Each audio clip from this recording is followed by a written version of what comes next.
Oh, welcome everyone, and welcome back to the Cultured Cabbage with another episode of the Cabbage Critiques. This week we have a bit of a pre-Halloween spooky episode, if you will. We're taking a walk on the dark side today as we are reviewing the first 3 episodes of Lucifer. Join with me today, we have my co-hosts Karl Howdy, y'all. and Jacob. What's up, guys?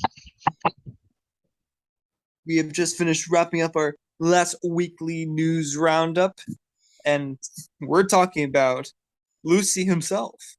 Yes, we are. Talking about the first 3 episodes. Last time with the Cabbage Critique, we talked about Blue Period, which is mostly led by our fellow Jacob. Say hi, fellow Jacob, once again. Hello. Hello, fellow Jacob. But this week, it's time for the main man. Not Lobo, it's fella Karl, who will be bringing us most of the info on the first 3 episodes of Lucifer. Are you excited, my friend? Yes, it'll be the first time I've ever hosted the episode. Usually you do it, bucko. Usually I take on those responsibilities, but I'll be handing the reins off to you today. You think you got it, my pal? Oh yeah, I have all the info I need on my laptop. Fair enough. Obviously, Jacob and I will still be here to chime in, give our thoughts, our experiences with the show, as all 3 of us have watched it in preparation here. But, Karl, without further ado, are you ready? I am ready. So, Lucifer was a show on Fox, started in 2016. It stars Tom Ellis as Lucifer Morningstar, Lauren German as Chloe Decker, Kevin Angelo, forgive my pronunciation, as Dan Espinoza, D.B. Woodside as Amenadiel, brother of Lucifer Morningstar, Lindsay Ann Brandy as Mazikeen, and Scarlett Evans as the daughter of Chloe and Dan Espinoza, Trixie Espinoza, and Rachel Hathers as Linda Martin. Our episode opens up with Lucifer driving down the road after leaving hell. The show literally opens with, in the beginning, the angel Lucifer was cast into hell for all of eternity until he decides to take a vacation. Decides to go to the... I don't mean to interrupt you, Karl, but this show, quite literally in biblical proportions. Yep. So, he decides to come not to Las Vegas, but Los Angeles itself, the city of angels, to become a club owner at a piano bar named Lux. And then, as he is driving his convertible to his own club, a police officer stops him, and he uses his magical charming ability to pull a desire out of the cop, who likes to speed when he turn on his light and just speed for no reason. And he happily takes the money from Lucifer. And when he parks his car at his Lux, his club, his brother, Amenadiel, one of God's angels, stops him and tells him to go back to hell. It's been 5 years already. He says, "Screw off, Amenadiel. Screw off." Then enters Delilah, a former person who used to work at Lucifer's club, who Lucifer owes a favor. As the devil always makes a deal, he asks for one small favor. Get your life together after having a topless selfie come out and lots of other things, and nearly marrying her own a record producer who was kind of a gross individual. Then as she is leaving, promising to do what he asks, she is killed in a drive-by. Ripperoonie. And since Lucifer is a god, not a god, he is the devil, he is unscaven. So he goes over to the driver, demands answers on why he killed her, and he just says, I did it for money. I'm just a trigger. He's like, you humans and your money. Then he speaks with the homicide detective, Chloe Decker, who's currently not very happy. Is not very well liked in her department after questioning a cop who was gunned down in an incident on Palmetto Street. Which is not a very nice street, from what I've heard. And Lucifer even says it back in 2016. How will your corrupt little organization plan on dealing with this murder? Will they be brought to justice? And he's like, we'll I find do it the so ironic that the devil himself is saying this. Yeah. She even questions him, like, how are you? She was riddled with bullets. How are you unscaven? And he blatantly says it. I am the devil. And no one believes him. Because he can't lie. Yep. He is unable to lie. So, Lucifer decides he will investigate the case, and it starts to go investigate the record manager, Jimmy Barnes, who happens to interrupt his wedding to a very hot supermodel. So, as he is talking with Jim, he's obviously diverting his gaze away from Lucifer's eyes, because Lucifer's eyes draw out your desire. But his fiancée, Jimmy Barnes is going to marry.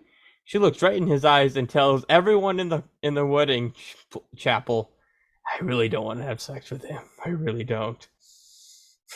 It's like, oh, I didn't mean to say that. That's rough, buddy. And then, he tells her that she even came to him and said she wanted to get back together, but she's like, no, I don't want to get back together with him. So then he tells her about another guy she was dating named Tuvile, a rapper, and Lucifer cons his way into into Tuvile's place by saying he has drugs for him. He sounds like a lovely fella. Oh yeah, as he walks into the place, he says, someone turned on this god awful music. Lucifer, big rap guy. He said, you got a problem with black people music? No, if it wasn't for black people, we wouldn't have the blues, the devil's music. Just your music I don't like. And then proceeds to threaten him by almost throwing him off a building, holding him by his own chain. that line made me laugh. This show's got some great humor. I will give it that above anything else. This show, especially Lucifer himself, he's a witty man. Eventually, Tuvile reveals that that Delilah was seeing a therapist out in Beverly Hills under a pseudonym, so no one would know that she was a client. But Tuvile also reveals that the detective, Chloe Decker, was once in a movie called Hot Tub High School, where she tried to be an actress and showed off her tatas for the entire world to see. Not the bodacious tatas. It actually is one of Lucifer's favorite movies, and offers to work for the detective. But en route to Dr. Linda Martin's office, she is forced to pick up her daughter from school because she got into a fight. Aww. When Lucifer says, I'm going to stay in the car. I do not like children. And then, as Chloe is leaving, he sees a very hot, attractive woman going into the school. He's like, ooh. So he follows the lady into the school, and then loses her. Like, weird. So he sits down and happens to run into Chloe's child as he's trying to smoke. Good, Lucifer. Trying to smoke. Bad example for the kiddos. And then asks her, why are you in trouble? He's like, that girl over there, she made a fake Snapchat account about me and said some mean things about me. And then went over to the bully child and showed his demonic face to her, scaring the crap out of her. You know, for all my horror buffs out there, this very much reminds me of the scene in Friday the 13th Part 8, Jason Takes Manhattan, uh, where Jason's walking by a couple of hooligans and he kicks over their boombox and he's like, "Yo, what the heck? You're dead meat, mister." And then Jason takes off his mask and you see his ugly face. Well, you don't see it, but he shows his ugly face to them, and they're like, "Hey, we don't want any problems with you." It reminds me of that, and that just made me smile. And then Chloe's ex, Dan, shows up, who's not very approved by seeing Lucifer. And then, but then they go to the psychiatrist's office, Dr. Linda Martin, who is having some very, as Chloe is not getting the feelings that Lucifer gives off by his charm like he does, she is very much getting the feelings for her. Like, she really wants to pound on Lucifer, if you know what I mean. But, anyways, eventually, after much poking and prodding, not figuratively, devil's tail. oh yeah, figuratively, not literally, though she does get poked and prodded later, I've heard. She reveals. Are we keeping up the euphemisms, or because I was gonna say, Yeah, go ahead. She wants them brimstones, But she reveals that Dahlia was in love with a famous actor who was married, unfortunately. Aw, marriage, stinky. But they reveal. But when Lucifer and Chloe figure out that the wife and after they question the Lucifer, just fun scene as they're walking onto the set of a movie that he is filming on. He just walks right in the middle of the shot that the film director is filming on as a car slides right toward her, like, who the, and then a movie horn goes off. It's this guy in the middle of the scene. Yeah, because obviously this show is TV-14, so we can't exactly get away with that much. But you gotta love it when the writers get creative, the director creative. I mean, it was funny. And then, as they go, they reveal that one, Delilah and the actor, they don't have it written here on the wiki. Actually, let me see if it is written on here. I think they did have it written. Dwayne the Cock Johnson. Gray Cooper. That was his name. Gray Cooper. They reveal that one, he was having an affair with him after Lucifer pulls out. He wants to be president of the United States. Yeah, not very good plan there. Tell me how that goes. Well, and then he actually says, and then Lucifer asks, "Did you bang her?" He's like, "Yeah, I did." Right in front of his wife. He's like, "Come on, man." And she kind of knew it was happening, though. Yeah, and he even reveals, "Yeah, that's why I've been banging your bodyguard." And then they and Cooper and the bodyguard get into a fight. And then they realize who actually killed. Well, actually, they really figure it out after they go back to Lux. And they go and they turn Maze, the demon bartender, turns on the TV and realize that what was her name? I've already forgot her damn name. Ayla. Thank you. Her record that she recorded before her passing skyrocketed to number 15 on the charts. Oh, weird, isn't it? He's like, oh. Bit too late for that. Then they go back to go see good old Jimmy Barnes, who was the killer. Spoilers. Well, we're near the end of the first episode. Spoilers. He's the killer. And then, as he goes in, she reveals that he was actually still in love with Delilah. Even though she still thought he was a slimy, scummy of a little man. Can I make this joke once so I don't have to repeat it again in the future? Sure. Hey there, Delilah. What's it like in New York City? There. Then, as they go throughout it, he threatens because he's working with a singer. He has a gun to it, and during one of it, Chloe gets shot, and he gets thrown onto the floor because she got shot. And then Lucifer, standing over her, says, "Are you okay?"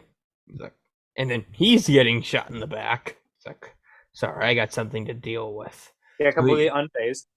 Oh wait, I did forget something. One before that, Chloe had shot Jimmy, and Lucifer was angry, like, "No, he needs to be punished for what he did, not set off easy." She literally says, "Or he's going to get enough punishment."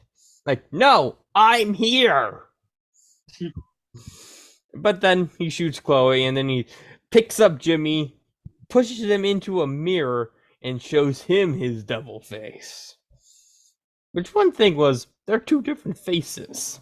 One from the little girl in the school, and one to the one he shows to Jimmy Barnes. Maybe it's supposed to be like personalized for everyone's greatest fear. I don't know. Oh, maybe they just weren't done with the effects yet. That's also true. Completely possible that CW just didn't. And then Chloe wakes up in the hospital. It's like, "How long have I been out?" And Lucifer says, 5 years. And then the little child comes in. He's like Lucifer, repulsed as ever. He's like, "Spend some time with your mother."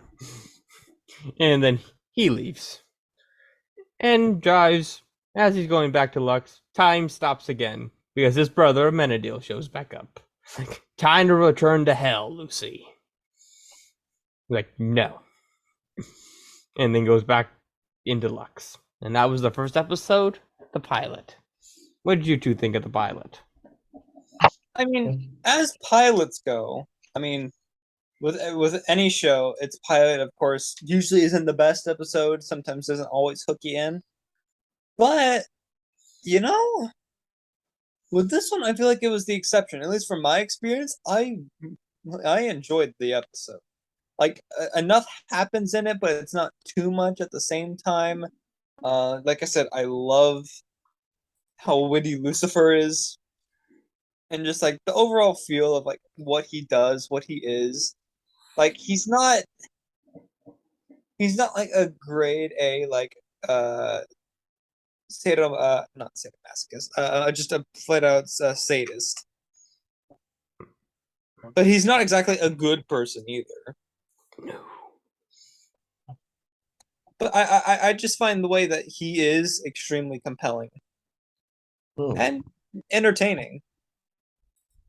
What about you, Jacob? What did you think of the pilot? I agree with a lot of the points you made there.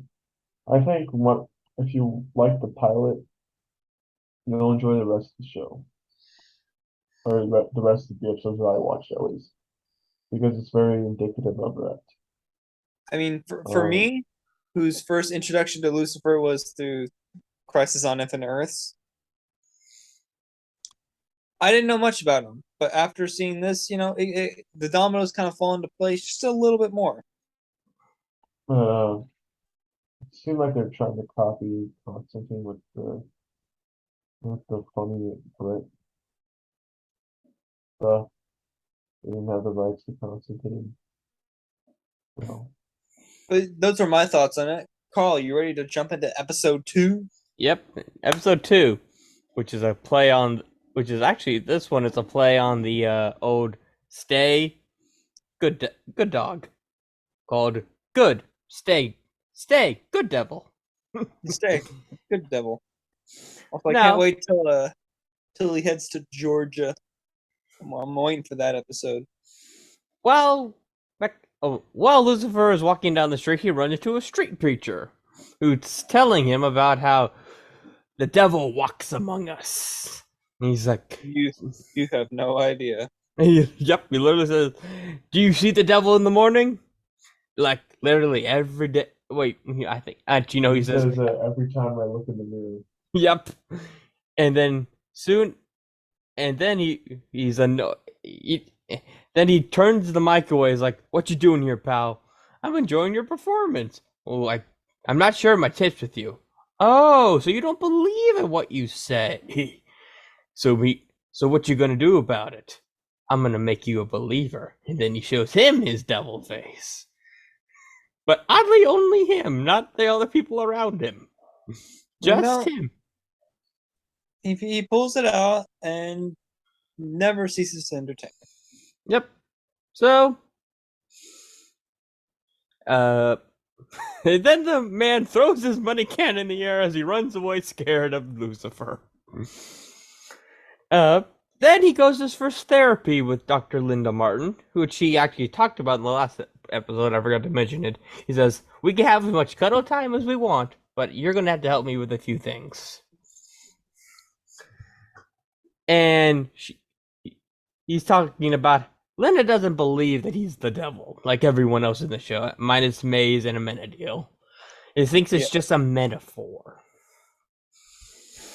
But later, Chloe is seen lurking around Lux, trying to observe Lucifer, and then Maze brings her a drink. Compliments of the owner. And then, because her arm's in a sling from being shot, she gets a phone call. Oh wait, because backtrack for a second. Chloe's wondering, how did Lucifer survive being shot many times by Jimmy Barnes? But her thoughts gets interrupted by getting a phone call.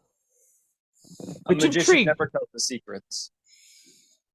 And it decides to go investigate a new crime, which has to do with paparazzi. A very familiar thing for Chloe, as she was an actress, and was followed by paparazzi her entire life because her mom is an actress. So Lucifer shows up to the crime scene, even though Chloe didn't invite him, and Dan is very annoyed by this. He seemed to kind of just appear. He does.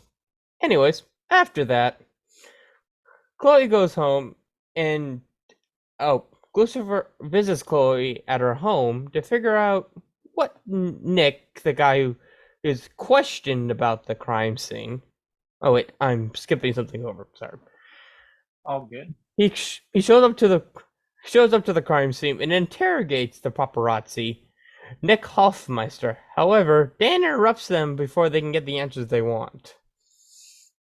Even though the one thing they do get is, what was it? Oh yeah. He's covering for somebody. He didn't do the crime, but he's covering for somebody. Yeah. So, at Chloe's home, Lucifer asks her the history with Nick, and she happily kicks him out. Undeterred, Lucifer decides to visit Nick in his holding cell.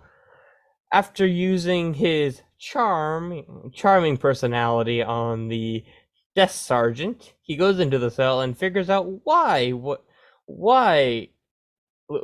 Chloe does not like Nick very well, and why Nick is taking the fall for whoever it is. Because during Hot Tub High School, Nick crashed. One thing you should never do: crashed Chloe's father's funeral in order to get a shot of her grieving, and she happily punched him in the camera lens, breaking the camera. But he got a shot. He got more than that. Oh yeah. Realizing what he had done, he vowed to never let him or anyone else try to go over that line again. After Chloe figures out about Lucifer's visit, she goes to Lux and yells at him. And Lucifer tells her that he learned why Nick is protecting someone, and she realizes it's the same person who probably was posting videos online from Nick's company. And she realized that the latest photo is from a party that's happening, and she and Lucifer go to the party. No much paparazzi are at this party, but Lucifer soon recognizes one of the people at the crime scene the day before. He and Chloe try to approach him, But he escapes after pointing out that she is Penelope Decker's daughter, causing all the paparazzi, my tongue does not want to work, surrounds them, and she nearly punches one of them. And next day, a headline shows up saying, Chloe Decker, back? But they ran a license plate on the car, and it was one of Nick's company cars. But they found him. His name was Josh Brent, who was actually taking pictures of a lady having lunch.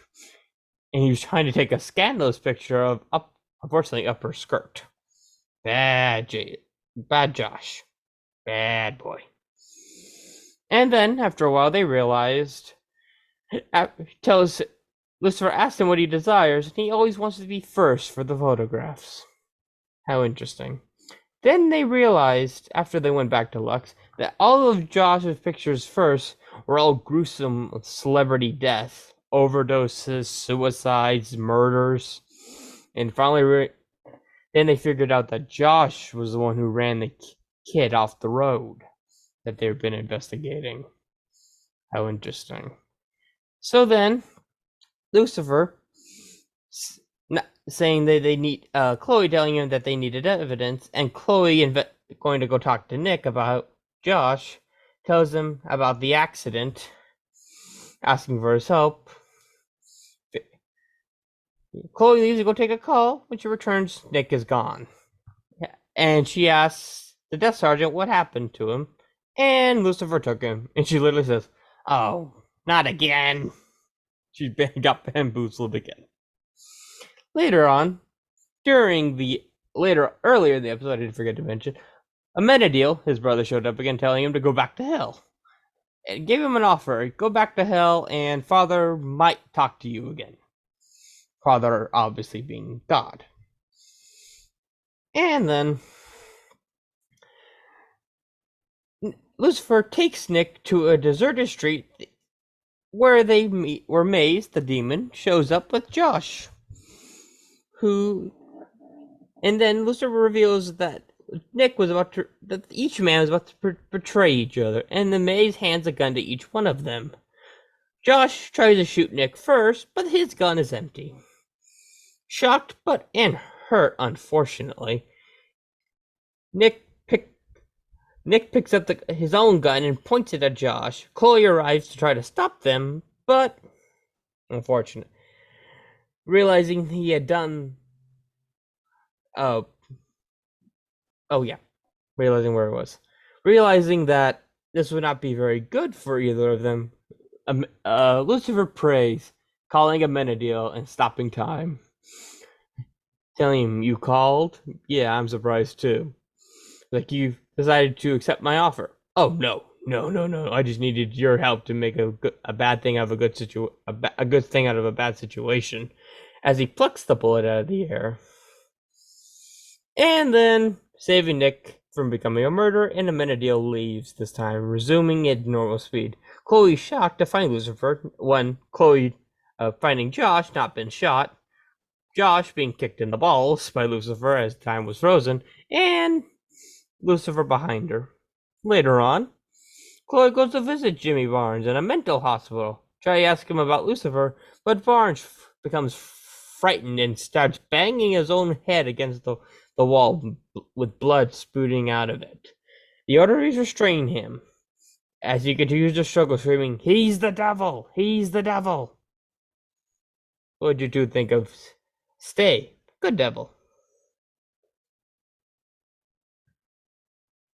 Hello?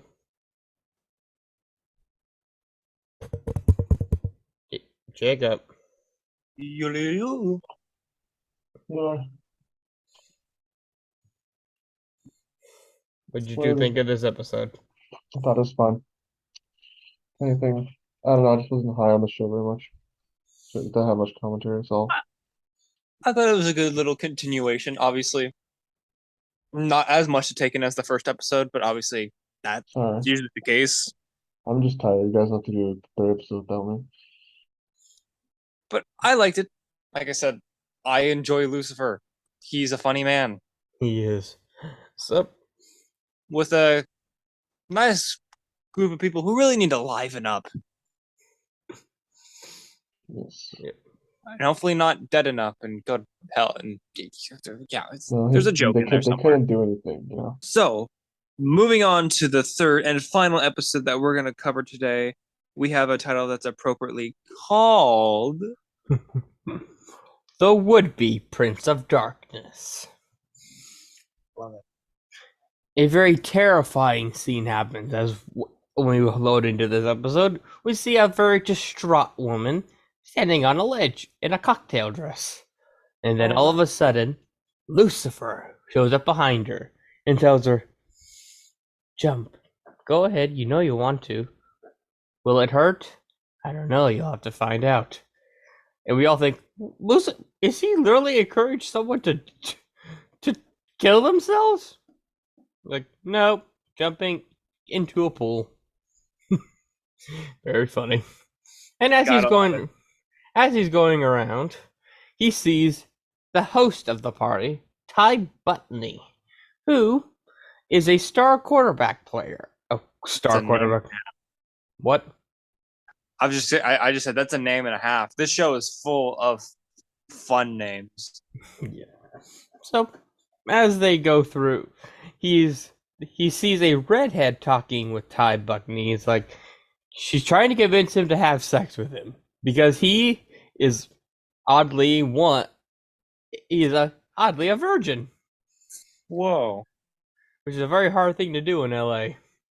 I tell you, a virgin in LA, it's very hard. Especially when you're star quarterback. Yep. And Lucifer Leaving is quoted saying, "I'm not criticizing, I'm fascinated. I mean, do you know how rare you are? A celebrity virgin in LA and surrounded by temptation. I mean, you, Ty, you're like a 4-leaf clover and a unicorn made a baby. Without having sex, of course." Exactly. He's a virgin. And Ty tells him that his agent wanted him to throw this party and loosen up. Lucifer, using his devilish ability, says, "What's his desire?" And he says, "Skipping my morning workout, chilling on the couch, watching MasterChef." Is like, ugh. This guy's boring. Boring. Ty finally admits, "I want to get laid so damn bad." And Lucifer points out that woman from earlier. Like, he refused again, bringing up that his mother, which Lucifer just goes, he tells him, the devil tells Ty that it's about him and what he wants. And Lily tells him, "Carpe diem." For the record, I hate that phrase. I really hate that phrase. Oh, come on. I adore it because it was in Phineas and Ferb. I hate it because I had to do an entire semester worth of assignments on it. Well, then, fair enough. Well, the following morning, sleeping on bodies scattered throughout the house, Lucifer is woken up by Ty. Oh, Ty frankly wakes up Lucifer, who is sleeping in scantily clad women in their bra and panties, telling Lucifer, "I need that favor. Something really bad had happened." Back at her home, Chloe is searching how to debunk hypnotism. Because she can't explain how Lucifer got from right in front of her in the last episode to back behind her a second later. And then her daughter asks, "Where's her dad? And did he forget to pick her up?" Which Chloe says he's probably just stuck in traffic. And Trixie wants to know what she's doing. She responds, trying to figure out how Lucifer did something she can't explain. And asks a really, really obvious question. "Why don't you just ask Lucifer?" He's like, says, "A good magician doesn't reveal his own secrets," and that's what she figures out on her own. And then her phone rings. She's not with the program. She's shocked that Lucifer knew her phone number and asked for a Ty message and escorts her to the mysterious dead woman floating in a pool in her underwear. And then the police show up and begin to investigate, and Ty is not much help, claiming that he don't remember much more than the victim's name, Allie.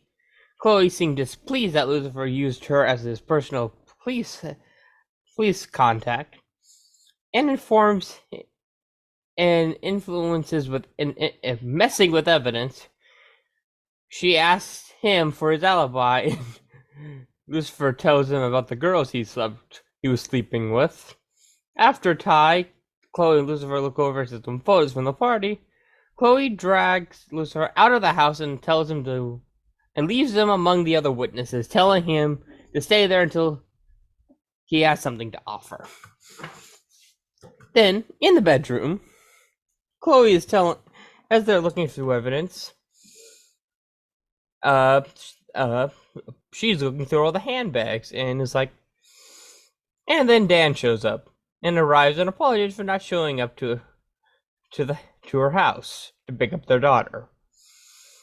Tried to explain like, oh, there was an arrest in I think West Hollywood and I couldn't get away. Like, I'm not the one you're supposed to be telling sorry to. It's your own daughter. But with no matching ID, Chloe finds her purse with her car keys with a matching ID. Then the CSI team then finds the victim's missing fingernail in Ty's bedroom. Then Chloe finds Lucifer back inside watching porn on his phone, which she thinks is porn on his phone. Which comes to find out it was just the victim's phone, and she was recording Ty getting down and dirty. Until Ty realizes she was recording, and he got very angry. And then Chloe arrests Ty, even though he ignored Lucifer's protests. Ty angry blamed Lucifer, saying he had wished he had never met her. And then Lucifer, admittingly that Ty did not kill Allie, which Chloe still insists on, especially since he lied about his relationship with the victim. Lucifer investigates further, but Chloe fully dismisses him. Back at Lux, an amused Maze tells Lucifer about that the financial investigations department at the LAPD had called them about acts of violence and a dine and dash in his name. Lucifer is in disgust and says beneath him, quoted saying, "Do I look like I eat a zany wings? Someone is masquerading as me. Rap battles, hot wings. You need to find this cheap knockoff and make him suffer, you understand?" Mace counters, saying that found this human interesting and eager to see what he'll do next, and laughs at the thought of Lucifer eating zany wings. Then Lucy goes over to see his therapist and rants about the imposter. She's seeing that the imposter has really gotten under Lucifer's skin, says she had a similar problem with not much issue, and that his overreaction may be frustrated with something else, mainly the Ty case. Says that he punishes the guilty, and Ty isn't guilty. Chloe tries to reach Ty's agent, but the receptionist says she needs an appointment. Then she gets kind of distracted by Lucifer chatting up some of the agents. Chloe attempts to stop him. After he refuses, she reluctantly allows him to join them to see the agent. Joe mentioned. Joe says Ty couldn't kill anyone, but does lead them down. Lucifer uses his mojo and reveals that Ty had an ex, Deborah McLeod, who was like one of those crazy super fans. He admits that hiring Allie to have he does admit he hired Allie to have sex with Ty, not to change his image, but to help him get over his ex.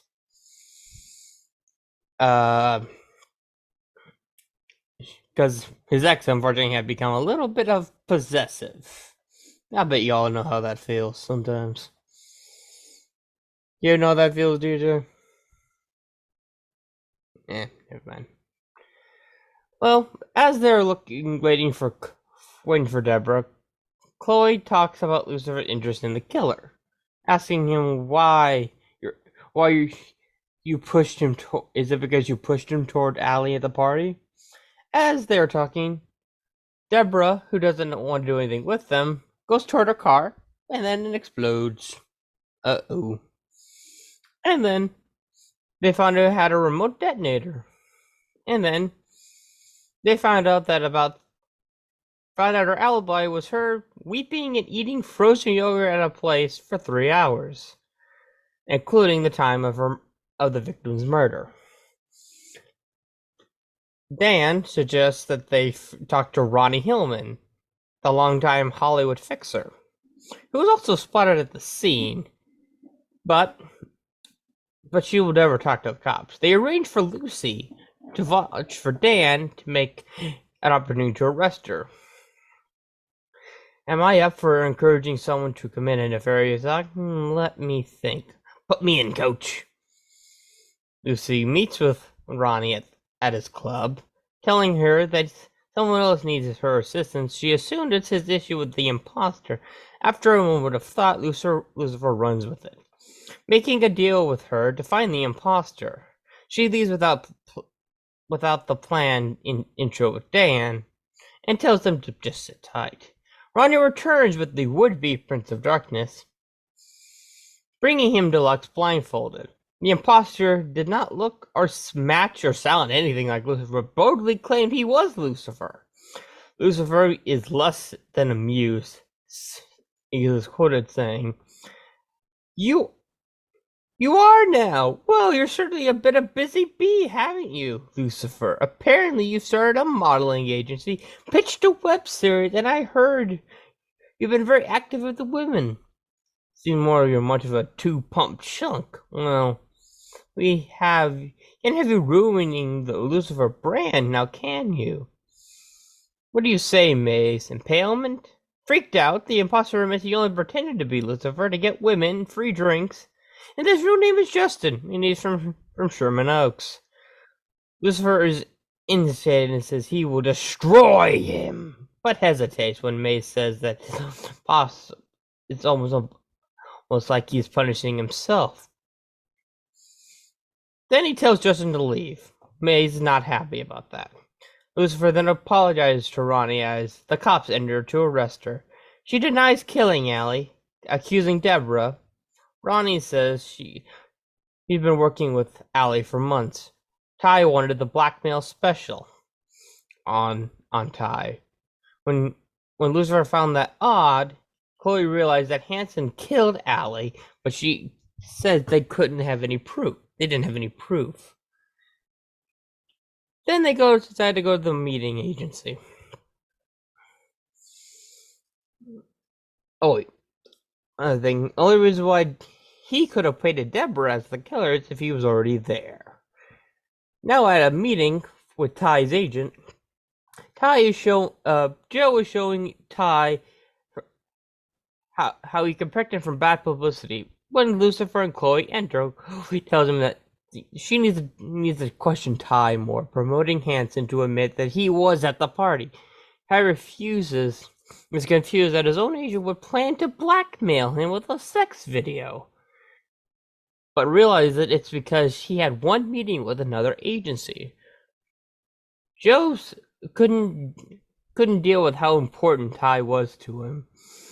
Lucifer suggests Allie didn't want to go and give him the video, and Hanson admitted she said Ty was a good guy.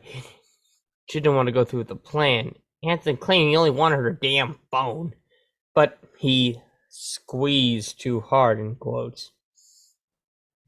When he moved, then he walked away, and enraged Lucifer pushes him through the window and says, "Did I squeeze too hard?" Chloe manages to calm him down and arrest Anderson. Ty tells him if he wasn't planning on leaving Hanson before, but thanks Lucifer for staying true to his deal. Deborah runs out to the crowd and they reconcile. Lucifer showing his feelings to sharing the credit with Chloe. He says, quoted, "Come on, admit it. We solved this one together. Or are you too egotistical to acknowledge my help?" She agrees that his help and stops blaming himself. At the next therapy/sex session, Lucifer tells Linda that she didn't punish Justin, that his rage toward his imposter was displaced, right? The culprit who's not being punished for Allie's death. Linda says that she thinks he came to LA during Venom's though. Lucifer Scott says it's like I'm punishing bad people, but Linda points out as he started to get justice for good people as well. And the episode closes with Chloe looking at the footage over and over of Lucifer pushing Hanson through the window. So DJ, what did you think of this episode? I thought it was good. I definitely say it's one of the more juicy episodes of the three, which I guess is meant to be expected now that we're a couple episodes in. We're starting to get rolling a little bit here. But I enjoyed it. I mean, Lucifer was just witty and charming as always, and the supporting cast had more to offer this time around too. I'd probably say that this episode was probably my favorite out of the three, personally. Yeah, I don't have too awful much to say about it other than I enjoyed it, and yeah. But with that being said, now that we've got those three wrapped up and we've got our thoughts in about it, it is time for us to wrap it up for this week. We got a little bit on the shorter side, but hey, I had a ton of fun doing this, and just it's a little overdue, but I had a lot of fun watching this, so thank you guys for that, and I will be seeing you guys for the next weekly roundup. Again, that post